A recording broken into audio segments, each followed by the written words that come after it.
할렐루야. 주 예수님 은혜 안에서 평안하셨습니까? 계속해서요 요한계시록을 말씀을 드리고 있는데요. 자, 요한계시록 2장 4절입니다. 그러나 너를 책망할 것이 있나니 너의 처음 사랑을 버렸느니라. 자, 에베소 교회에 대한 말씀인데요. 처음 사랑이란 무엇일까요? 누구나 한 번씩은 해보았음지간 풋내나는 연정 내지는 흠모를 말하는 것일까요? 에베소 교회가 잃어버렸다는 사랑을 적절하게 설명을 해주는 실화가 있는데요. 자, 어느 교회 담임 목사는 신학 박사이자 대학 교수였습니다. 높게 평가받는 주석과 신학 서적도 여러 권 집필을 했습니다. 게다가 인격적으로도 훌륭했기 때문에 나무랄 데가 하나도 없었습니다. 교인들이 그분을 성자로 떠받들고요. 그분이 쓴 책은 모두 사서 탐독을 했습니다. 수준이 대단한 교회였는데요. 부교육자가 성경 공부를 제대로 안 하고 설교를 대충 준비해서 강단에 올라갔다가는 혼란을 면치 못했는데요. 평신도 지도자들이 헬라어 원문을 보면 그런 뜻이 아니므로 그렇게 해석을 하면 안 됩니다 라고 부교육자에게 충고할 정도였는데요. 그러던 어느 주일날 밤에 헌신 예배 때의 일이었습니다.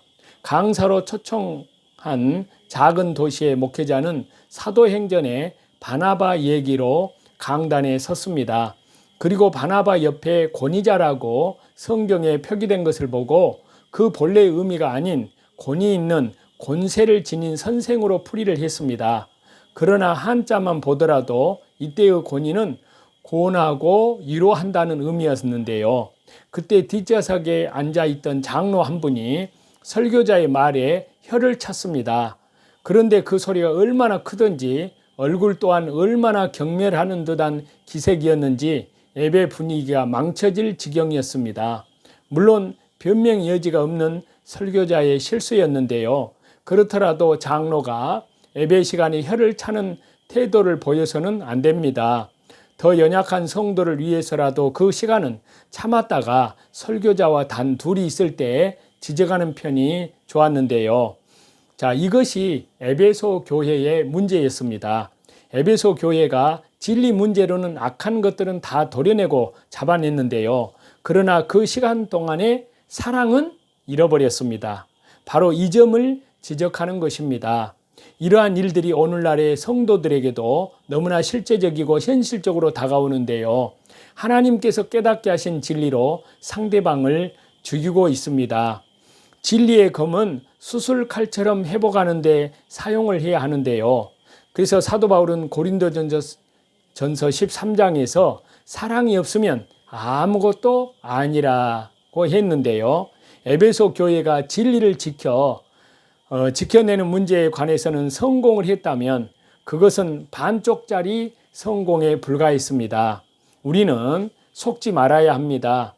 교회에는 예수님께서 재림하시는 일 외에는 급한 일이 없습니다. 주님께서 교회에 일을 주실 때는 효율적이고 능력 있게 해치우라고 하신 것이 아닙니다.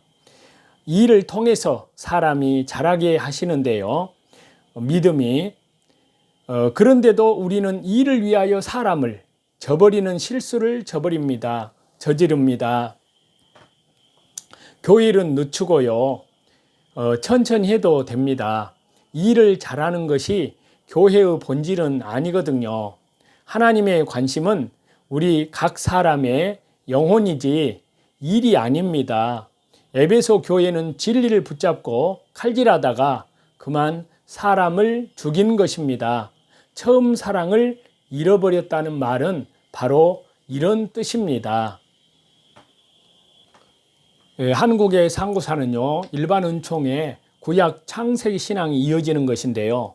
그 가운데 창세기 10장 25절에서 27절에 보시면 욕단의 후손이 나오는데요. 욕단의 후손은 우리 민족의 창조주 하나님 신앙은 당연한 일이었습니다. 거기에 21절에 보면은 셈은 에벨 온 자손의 조상이요. 또 25절에 보시면 에벨은 두 아들을 낳고 하나 이름을 벨렉이라 하였으니 그때 세상이 나뉘었으며 벨렉의 아우의 이름은 욕단이며 그리고 30절에 보시면 그들이 거주하는 곳은 메사에서부터 스발로 가는 길의 동쪽 산이었더라. 여기서 벨렉은 이스라엘의 조상으로요 6대 후손이 아브라함입니다. 욕단은 동쪽 스바, 오늘날의 시베리아로 이동한 우리 민족의 조상입니다. 두 형제 중에 형은 예수님의 초림 사명, 동생은 바로 욕단은 예수님의 재림의 사명, 두 민족은 하나님의 특별한 작정, 계획을 따라서 세워졌다고 우리는 볼 수 있습니다. 찬송 드리시겠습니다.